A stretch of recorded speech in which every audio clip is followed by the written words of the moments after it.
Excellencies, ladies and gentlemen, I am honored to address the 9th World Environment Education Congress.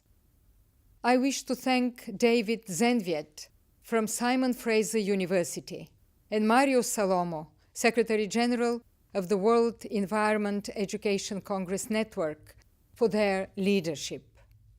To craft a more inclusive, sustainable future for all, we need greener economies, greener legislation.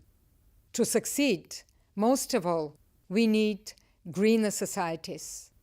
This calls for new ways of seeing the world, new ways of thinking and behaving as global citizens.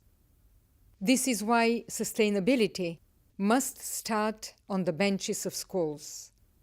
This guided UNESCO's leadership of the United Nations Decade on Education for Sustainable Development 2005-2014, sponsored by Japan.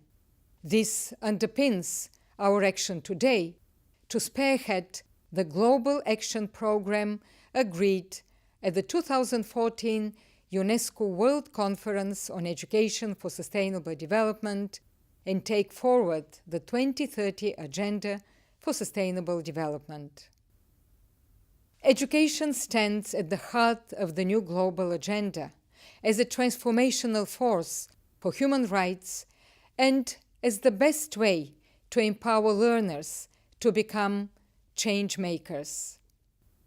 This calls for new forms of education that connects culture and environment and builds this into pedagogical approaches to engage schools, youth, and the wider community in advancing environmental protection and more responsible lifestyles.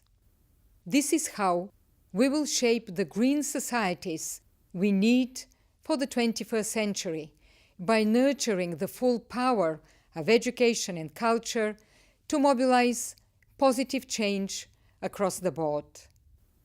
In this spirit, I thank you again for your commitment, which has never been so important and which UNESCO supports wholeheartedly.